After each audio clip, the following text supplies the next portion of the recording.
आपने जो है वो पीरियड में देख के बता दिया। अच्छा, अब आपने जो है वो ये बताना है कि प्रेडिक्ट टेबल आपके पास मौजूद नहीं है, ठीक है?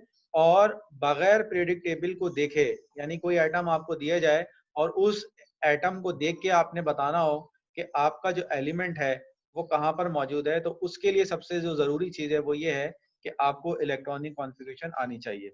आज जो हम पढ़ेंगे वो इलेक्ट्रॉनिक कॉन्फ़िगरेशन पढ़ेंगे, ठीक है? अच्छा, इसके बाद आप देखिए कि हमारे पास जो इलेक्ट्रॉनिक कॉन्फ़िगरेशन है, इस इलेक्ट्रॉनिक कॉन्फ़िगरेशन को हम देख लेते हैं। और आज जो हम सबसे पहली चीज़ जो देखेंगे, वो हम देखेंगे इलेक्ट्रॉनिक कॉन्फ़िगरेशन, ठीक है? अब यहाँ पर देख लीजिए, सबसे पहले आपको ये नज़र आ रहा होगा। सबसे पहले देखिए हमारे पास जो है वो इलेक्ट्रॉनिक कॉन्फ़िगरेशन को लिखने के लिए हमारे पास जो सबसे पहली चीज़ है, वो ये है कि आपको ऑफ प्रिंसिपल के बारे में पता होना चाहिए। ऑफ प्रिंसिपल क्या होता है, ठीक है? अब देखें ऑफ प्रिंसिपल क्या है, ठीक है? ऑफ प्रिंसिपल ये कहता है कि आपके पास एटम के अंदर मुख्तलिफ एनर्जी लेवल्स जो हैं वो मौजूद हैं, ठीक है? और वो जो एनर्जी लेवल्स हैं आपके पास, उन एनर्जी लेवल्स को जब आप फिल करने के लिए जाएँगे, तो आप किस तरह से फिल करेंगे उन एनर्जी लेवल्स को? सबसे पहले जो आपने फिल करना है, सबसे पहले आपने सबसे कम एनर्जी लेवल को फिल करना है, यानी जो नीचे आपको नज़र आ रहा है 1s, आपने सबसे पहले जो है वो आपने 1s को फिल करना है। अब इसके बाद देखें दूसरा एनर्जी लेवल है, दूसरा एनर्जी लेवल में 2 सब एनर्जी लेवल मौजूद हैं, ये आपको नज़र आ रहा होगा 2s और 2p।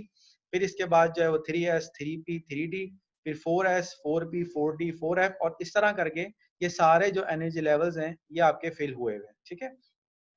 अब इसको हम फिलिंग ऑर्डर देख लेते हैं इसका। ये हमारी डायग्राम कहलाती है, ऑफ द प्रिंसिपल डायग्राम कहलाती है ये। और इसको फिल करने का आप देख लें। सबसे पहले देखें, जो आपने सबसे पहले फिल करना है वो 1s को फिल करना है, ठीक है? ये 1s एरो नजर आ रहा है। अब 1s के बाद जो आपने फिल करना है वो फिल करना है 2s को, ठीक है? ये आपको 2s डायग्राम में आपको नजर आ गया। ये देखें 2s है, ये एरो आपको नजर आ गया। अब इसके बाद किसको फिल करना है? इसके बाद जो आप फिल करेंगे वो फिल करेंगे 2s को, 2p को फिल करेंगे, ठीक है? 2p पहले आया और फिर उसके बाद जो आपने फिल करना है वो 3s को जो है वो फिल करना है। अच्छा, इसके बाद जो हमने फिल करना है वो फिल करना है किसको? 3p को। और फिर उसके बाद 4s को। अच्छा, फिर उसके बाद किसको फिल करना है? उसके बाद आपने 3d को फिल करना है, फिर 4p को फिल करना है और इसके बाद 5s को फिल करना है। इसके बाद जो आपने फिल करना है वो किसको फिल करना है? 4d, 5p और 6s। फिर उसके बाद किसको फिल करना है? 4f, 5d, 6s, 7s। और ये आपको जो है वो सारी जो भी एनर्जी लेवल्स हैं ये आपको फिल होते हुए जो होंगे वो नजर आ जाएंगे। और आमतौर पर जो हम फिल करते हैं वो तकरीबन जो है वो 6s तक जो है वो हमने क्या करना होता है? फिल करना होता है। अब देखें सारे एनर्जी लेवल्स आ गए और इसके अंदर कुछ एक्सेप्शंस हैं। और जब एक्सेप्शंस आएंगी तो उन एक्सेप्शन को जो है हम वो इलेक्ट्रॉनिक कॉन्फ़िगरेशन में हम क्या कर लेंगे? उसको देख लेंगे। तो ये सबसे पहली डायग्राम है। ये डायग्राम आपको बुनियादी तौर पर ये बताती है कि आपने सबसे पहले जब इलेक्ट्रॉन को आप फिल करेंगे तो सबसे पहले आपने जो है वो कौन से एनर्जी लेवल के अंदर कौन से इलेक्ट्रॉन को आपने क्या करना है? फिल करना है, ठीक है? अब सबसे पहले देख लेते हैं। अब देखें सबसे पहला एटम, अब मैंने ये पीरियोडिक टेबल भी यहाँ बना दिया है, ठीक है? और इस पीरियोडिक टेबल में आप देख सकते हैं कि कौन सा एलिमेंट किस पोजीशन के ऊपर क्या है? मौजूद है, ठीक है? और फिर इलेक्ट्रॉनिक कॉन्फ़िगरेशन जब हम सीख लेंगे तो with the help of electronic configuration हम ये बताएंगे कि हमारा जो पीरियोडिक टेबल है वो कौन सी पोजीशन पे जो है वो आपका मौजूद है। अब सबसे पहले देखें हमारे पास जो पहला एलिमेंट है वो हाइड्रोजन है। हाइड्रोजन के पास जो इलेक्ट्रॉन्स होते हैं वो एक इलेक्ट्रॉन आपके पास क्या होता है? मौजूद है। अब सवाल ये है कि जो एक इलेक्ट्रॉन है ये एक इलेक्ट्रॉन जाएगा कहाँ? ठीक है? तो सबसे पहले ये जो इलेक्ट्रॉन आपका जाएगा, अब मैंने आपको बताया था कि सबसे जो कम एनर्जी लेवल है वो आपका 1s है। तो पहला इलेक्ट्रॉन जो फिल होगा वो किसमें फिल होगा? वो s ऑर्बिटल में जाएगा। और इसको जो हम बॉक्स डायग्राम से रिप्रेजेंट करेंगे वो हम 1s1 से क्या कर देंगे? इसको s1 में एक इलेक्ट्रॉन चला गया और इस 1s1 को जो है वो हम इसमें क्या कर देंगे? फिल कर देंगे। तो ये आपके पास इलेक्ट्रॉनिक कॉन्फ़िगरेशन को लिखने का तरीका है। अब आपको ये समझ में आ गया होगा कि हमारे पास जो इलेक्ट्रॉनिक कॉन्फ़िगरेशन है, इलेक्ट्रॉनिक कॉन्फ़िगरेशन को लिखने के लिए हमें किस चीज़ की क्या होती है? ज़रूरत होती है। तो इलेक्ट्रॉनिक कॉन्फ़िगरेशन को लिखने के लिए जो हमें ज़रूरत है वो ऑफ द प्रिंसिपल की ज़रूरत है। और ऑफ द प्रिंसिपल के साथ हमारे पास जो एनर्जी एनर्जी लेवल्स हैं, वो आपको पता होना चाहिए कौन सा एनर्जी लेवल जो है हमारे पास जो है वो मौजूद है। ठीक है, ये आपको समझ में आ गया। अब देखें हमारे पास जो दूसरा एटम है, वो हमारे पास दूसरा एटम जो है वो हीलियम का है। ठीक है, अब देखें ये आपको इस एरो ने आपको ये बता दिया कि ये जो आपका हाइड्रोजन है, इसकी पोजीशन जो है वो यहाँ पर मौजूद है। इसके बाद हम देखते हैं दूसरा एटम जो है वो हीलियम है। अब देखें हीलियम के पास जो है वो इलेक्ट्रॉन्स की तादाद जो है वो 2 है। 2 इलेक्ट्रॉन्स जो है वो इसमें आ सकते हैं। ठीक है, अब 2 इलेक्ट्रॉन इसमें आ गए। अब देखें इसको फिल कहाँ पे करेंगे 2 इलेक्ट्रॉन, पहला इलेक्ट्रॉन जो जाएगा वो 1s में जाएगा और दूसरा इलेक्ट्रॉन भी जाएगा किसमें, 1s में ही जाएगा, क्योंकि s के अंदर जो मैक्सिमम इलेक्ट्रॉन्स आ सकते हैं वो आपके पास 2 इलेक्ट्रॉन जो है वो इसके अंदर आपके क्या हो सकते हैं, फिल हो सकते हैं। तो स्टूडेंट यहाँ तक आपको समझ में आ गया होगा कि सबसे पहले जो हमने फिल करना है वो सबसे कम एनर्जी लेवल वाले को फिल करना है, और जब आपका ये एनर्जी लेवल फिल हो जाएगा उसके बाद फिर हम जो है वो नेक्स्ट एनर्जी लेवल में जाएंगे। ठीक है, अब ये समझ में आ गया होगा आपको कि बहुत सारे एनर्जी लेवल्स यहाँ आपको नजर आ रहे हैं। आपने इनमें से किसी को भी रैंडमली फिल नहीं करना, आपने जो फिल करना है इनको जो है वो according to their energy levels जो है वो आपने इनको फिल करना है, सबसे कम एनर्जी लेवल फिर उसके बाद। ये वो बुनियादी चीज है जो इलेक्ट्रॉनिक कॉन्फ़िगरेशन के लिए आपको क्या होती है, जरूरी होती है। ठीक है, इसके बाद आप देखें हमारे पास जो नेक्स्ट एलिमेंट है वो है हमारे पास लिथियम। नेक्स्ट एलिमेंट हमारे पास क्या है, लिथियम है। अब देखें हीलियम की पोजीशन आपको नजर आ गई। अब इसके बाद नेक्स्ट एलिमेंट है लिथियम। अब देखें लिथियम के पास जो इलेक्ट्रॉन्स की तादाद है वो इलेक्ट्रॉन्स की तादाद जो है वो 3 है, 3 इलेक्ट्रॉन्स हैं। अब सवाल ये है कि ये जो 3 इलेक्ट्रॉन्स हैं ये आप ले जाके कैसे फिल करेंगे। तो वही चीज सबसे पहले देखें, सबसे पहले स्मॉलेस्ट एनर्जी लेवल, ये स्मॉलेस्ट एनर्जी लेवल है। इस स्मॉलेस्ट एनर्जी लेवल में आपने जो इलेक्ट्रॉन फिल करने हैं वो 2 इलेक्ट्रॉन आप यहाँ पे फिल कर चुके हैं। अब बाकी रह गया तीसरा इलेक्ट्रॉन। अब ऐसा नहीं होगा कि ये 1s3 आ जाए, ये 1s3 हम नहीं लिख सकते इसको, क्योंकि s के अंदर जो मैक्सिमम इलेक्ट्रॉन्स आ सकते हैं वो मैक्सिमम इलेक्ट्रॉन्स जो है वो 2 आ सकते हैं। अब उसके बाद जो इलेक्ट्रॉन जाएगा वो कहाँ पर जाएगा, वो आपका जाएगा किसके अंदर, 2s एनर्जी लेवल के अंदर जाएगा। ठीक है, तो ये 1s2 हो गया और ये आपके पास क्या होगा 2s1। ये आपके पास जो है वो एनर्जी लेवल के मुताबिक आपकी जो है वो इलेक्ट्रॉनिक कॉन्फ़िगरेशन है। ठीक है, अब इसमें सबसे अहम चीज देख लीजिए क्या है। अब देखिए ये 1s1 नजर आ रहा है, ये आपका पहला एनर्जी लेवल है, ये आपका क्या है, पहला एनर्जी लेवल है। और ये 2s और 2p नजर आ रहा है, ये आपके पास सेकंड एनर्जी लेवल है। ठीक है, पहला एनर्जी लेवल ये है और दूसरा एनर्जी लेवल ये है। अब देखें जो सबसे बाहर एनर्जी लेवल है इसको हम कहते हैं आउटर मोस्ट एनर्जी लेवल, और इसको हम कहते हैं कि ये हमारे पास जो है वो वैलेंस शेल इलेक्ट्रॉनिक कॉन्फ़िगरेशन इसको हम कहते हैं। तो ये आपके पास वैलेंस शेल है। ठीक है, ये वैलेंस शेल है। अब इसके वैलेंस शेल में कितने इलेक्ट्रॉन है, 1 इलेक्ट्रॉन मौजूद है। तो यहां तक आपको समझ में आ गया होगा कि आपके पास मुख्तलिफ एनर्जी लेवल्स हैं और उन मुख्तलिफ एनर्जी लेवल्स के अंदर आपके पास जो है पहला एनर्जी लेवल है, फिर दूसरा एनर्जी लेवल है और फिर तीसरा एनर्जी लेवल है।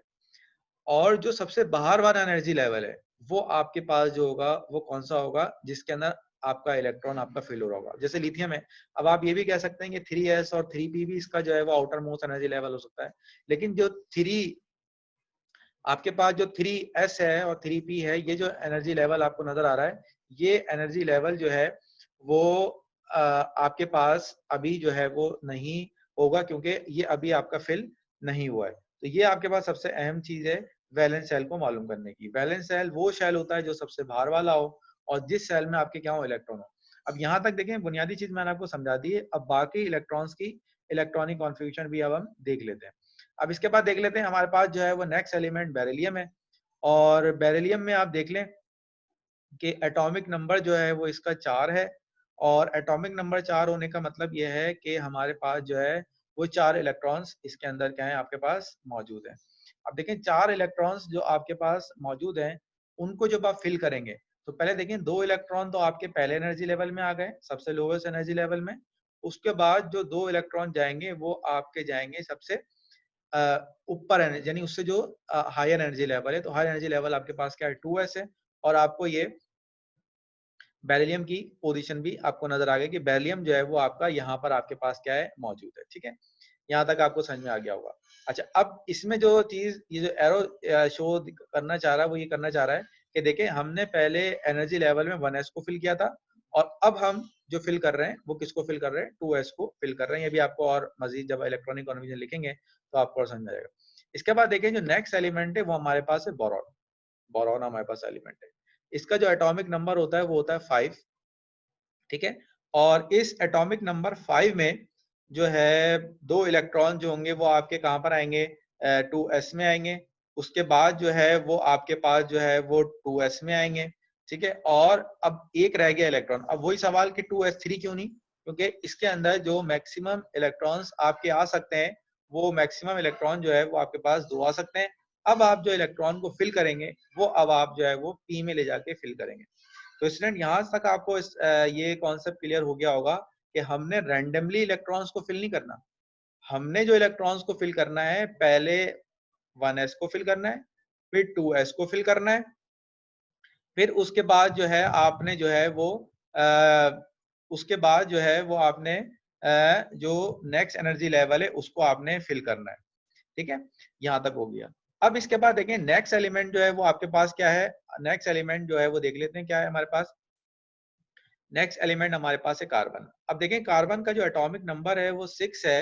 ठीक है, तो 6 होने का मतलब देयर आर 6 इलेक्ट्रॉन्स। तो पहले 2 इलेक्ट्रॉन तो 1s में आएंगे, ये 2 इलेक्ट्रॉन आ गए आपके। उसके बाद 2 इलेक्ट्रॉन होंगे वो आपके 2s में जाएंगे, और फिर उसके बाद जो नेक्स्ट इलेक्ट्रॉन होंगे 2 वो आपके जाएंगे किसके अंदर, 2p के अंदर। अब देखें ये हमारे पास जो है वो हमारे पास p ऑर्बिटल के बारे में आपने जो है वो हुंस रूल पढ़ा होगा। उसमें ये था कि आपने जब इलेक्ट्रॉन को फिल करना है तो सबसे पहले आप जो है वो पेयरिंग जब तक स्टार्ट नहीं करेंगे जब तक सारे के सारे इलेक्ट्रॉन पेयर्ड नहीं हो जाए। अब सवाल ये था कि हमने यहाँ फिल कर दिया, इस वाले में फिल कर दिया इसको, हमने इसमें क्यों नहीं फिल किया। तो रूल इसका ये था, हम फर्स्ट टाइम में इसको डिटेल में पढ़ चुके हैं, अभी बताने की जरूरत नहीं है, सिर्फ रिवाइज करवा देता हूँ कि यहाँ जो इलेक्ट्रॉन आएगा वो कहाँ पर आएगा, बराबर वाले में आएगा। ठीक है, और जब तक पेयरिंग स्टार्ट नहीं होगी, जो पेयरिंग आपको नजर आ रही है 2s में पेयरिंग हो गई, तो यहाँ पेयरिंग जब तक नहीं होगी जब तक सारे के सारे अनपेयर्ड जो है वो फिल नहीं हो जाते। अब इसके बाद हम जल्दी जल्दी देख लेते हैं। ठीक है, अब ये अब आपको बताया 2p2 स्पॉट्स, यही जो चीज मैंने अभी आपको बताई थी कि आप 2p2 जो है वो बुनियादी तौर पर ये सब एनर्जी लेवल है, और ये जो पेयरिंग है इसको ये मत समझे कि ये जो है 2p2 में जाके आपका क्या हो चुका है, पेयर हो चुका है। ठीक है, ये 2p2 में जाके पेयर नहीं हुआ, बल्कि ये आपका सेकंड एनर्जी लेवल में आपका क्या हुआ, फिल हुआ है। इसके बाद देखें नाइट्रोजन, बिल्कुल नाइट्रोजन में जो अब देखें 6 इलेक्ट्रॉन तो कार्बन के हमने यहाँ तक फिल कर दिए थे। अब देखें जो 7वां इलेक्ट्रॉन है वो आपका फिल होगा यहाँ पर। ठीक है, यहाँ तक आपको ये बात समझ में आना चाहिए। अब इसके बाद नेक्स्ट एलिमेंट को देख लेते हैं। अब जल्दी जल्दी हम देख लेते हैं इसको, ऑक्सीजन को। अब जो मैंने आपको बता रहा था, अब ऑक्सीजन का जो एटॉमिक नंबर है वो 8 है, और यहाँ तक हम 7 इलेक्ट्रॉन्स को फिल कर चुके थे।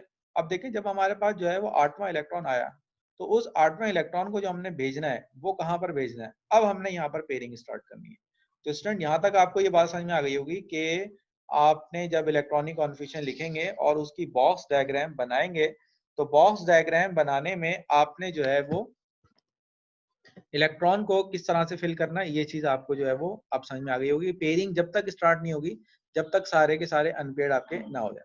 अच्छा, इसके बाद आप देख लेते हैं एफ, फ्लोरीन। अब जो नेक्स्ट इलेक्ट्रॉन होगा, next electron will go into the next energy level जहां पर आपका अनपेयर्ड इलेक्ट्रॉन मौजूद है। इसके बाद देख लें हमारे पास जो है वो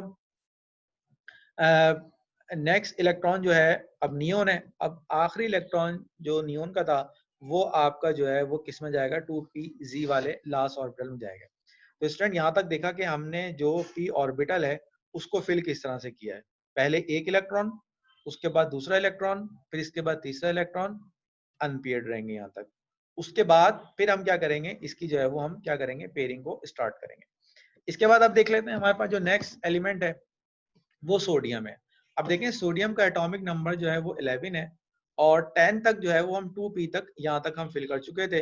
अब इसके बाद जो नेक्स्ट इलेक्ट्रॉन जाएगा, वो नेक्स्ट इलेक्ट्रॉन जो जाएगा वो किस में जाएगा, आपका 3s में जाएगा। अब यहाँ पर आपके पास 3s में आ गया होगा।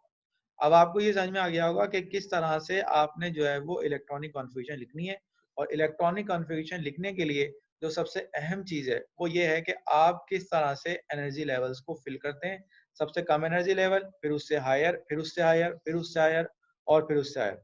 इसके बाद जो नेक्स्ट एटम है वो हमारे पास जो है मैग्नीशियम है। अब 12 है। अब देखें ये जो एक इलेक्ट्रॉन है वो हम क्या करेंगे, यहाँ पर हम क्या कर देंगे, फिल कर देंगे और इसको हम पेड कर देंगे। अब इसके बाद देखें हमारे पास जो नेक्स्ट एलिमेंट है वो हमारे पास जो है वो आपके पास एल्युमिनियम है।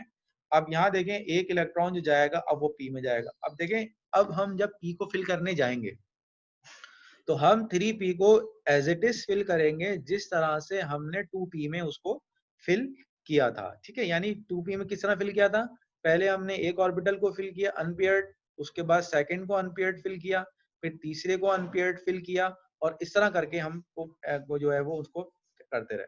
अच्छा, इसके बाद देख लीजिए जो पोजीशन आपको बता दी इसके बाद। अब इसके बाद देख लीजिए सिलिकॉन है। एटॉमिक नंबर जो सिलिकॉन का है वो 14 है और इसके बाद जो इलेक्ट्रॉन फिल होगा वो मैंने आपको बता दिया। पेयरिंग अभी स्टार्ट नहीं होगी।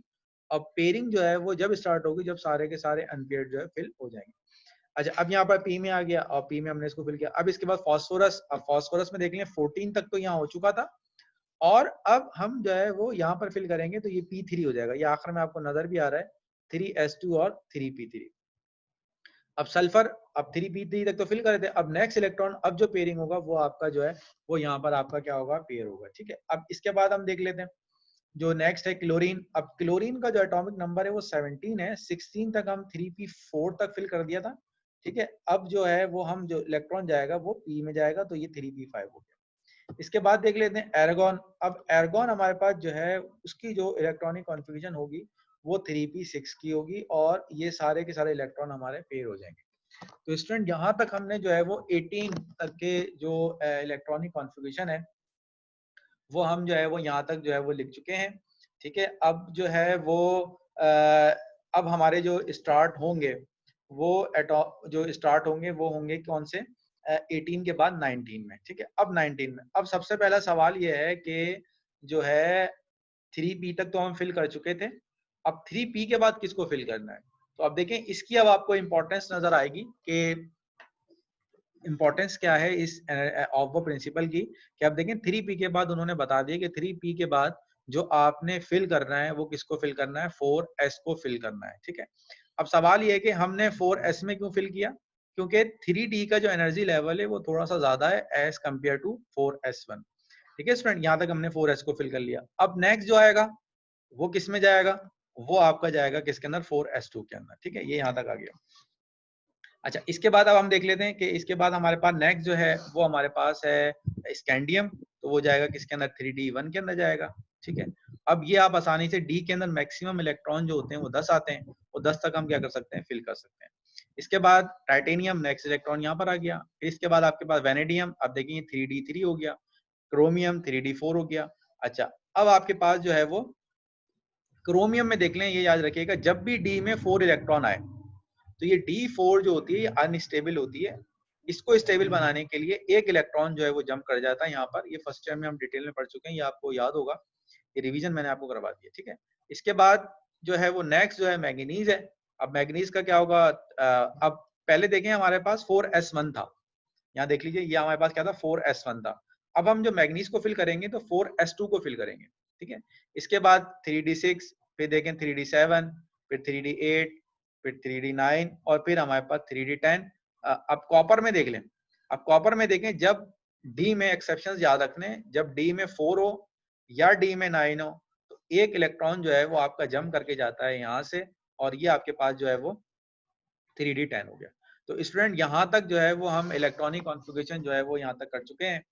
अब इसके बाद जो है अब आप में से किसी ने कोई क्वेश्चन करना है मुझसे इस हवाले से तो जो है वो मुझसे जो है वो अब सवाल कर लें, एक एक करके जो है वो आप मुझसे सवाल पूछ लें।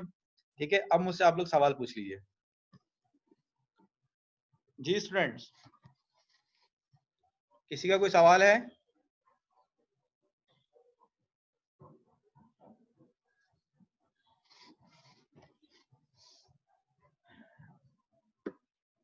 जी बेटा, किसी का कोई सवाल है तो पूछ लीजिए भाई।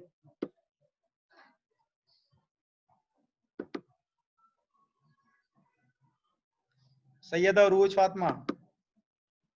Yes sir. जी बेटा, कुछ सवाल है? सर सच तो नहीं, लेकिन मुझे एक क्यूरी थी कि अगर हम डी में उसको हाफ फिल या फिर फुल फिल करेंगे, ठीक है, इस तरीके से हम पी को क्यों नहीं करते कि अगर 4 है तो हम उसको क्यों नहीं करेंगे? 6 है, अगर 6 पे वो फुल हो रहा है, 5 पे हम उसे एस से क्यों नहीं लेकर आएंगे इलेक्ट्रॉन उसको कंप्लीट करने के लिए? अच्छा देखिए, ये जो हमारे पास इलेक्ट्रॉनिक कॉन्फ़िगरेशन आती है ना, ये हम इसको स्पेक्ट्रम से देखते हैं, ठीक है। और जो स्पेक्ट्रम के अंदर चेंजेस आती है ना, वो सिर्फ 3D वाले में आ रही होती है। जब हम पी का स्पेक्ट्रम देखते हैं तो वो एज यूजुअल आ रहा होता है, लेकिन जब हम डी का स्पेक्ट्रम देखते हैं तो वहां कुछ ना कुछ चेंजिंग आ रही होती है। तो देखें, इलेक्ट्रॉनिक कॉन्फ़िगरेशन जो बुनियादी तौर पर हमारे पास आती है, वो जो हम एक्सप्लेन करते हैं वो स्पेक्ट्रम को देख के करते हैं। अब स्पेक्ट्रम में जो चेंजिंग आती है ना, तो वो चेंजिंग जो है फिर हम एक्सप्लेनेशन देते हैं इसकी ऐसी चेंजिंग क्यों आ रही है। तो वो फिर जब चेंजिंग आती है तो फिर हम जो है इसको करते हैं, इसको एक्सप्लेन करते हैं कि भाई ये पॉसिबल होगा कि भाई ये डी में 4 नहीं होंगे बल्कि डी में क्या होंगे, 5 इलेक्ट्रॉन होंगे। तो याद रखें, जो भी हम बताते हैं ये एक्सप्लेनेशन होती है किसी ना किसी एक्सपेरिमेंट की। अब पी में कोई ऐसी चेंजिंग नहीं आती स्पेक्ट्रम में, एज यूजुअल आ रहा होता है, लेकिन डी का जो स्पेक्ट्रम आता है ना, वो यूजुअल से हटके आता है, यानी मामूल से हटके आता है। तो जब मामूल से हटके आ रहा है तो जाहिर सी बात है उसकी कोई ना कोई एक्सप्लेनेशन तो होगी। तो एक्सप्लेनेशन ये होती है कि यहाँ पर ये अनस्टेबल है, ठीक है, और उस स्टेबिलिटी को एक्सप्लेन करने के लिए फिर हम ये कहते हैं कि इलेक्ट्रॉन ने जंप किया। जी बेटा, और कोई? नूरू सबा, नूरू सबा है नहीं है?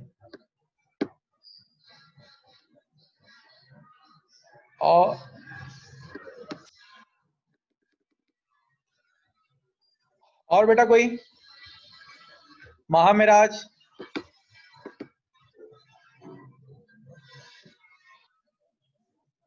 Yes sir. जी बेटा, कुछ सवाल पूछना है आपने? सर इलेक्ट्रॉनिक कॉन्फ़िगरेशन में कोई क्वेश्चन नहीं है मुझे। आपको क्लियर हो गया?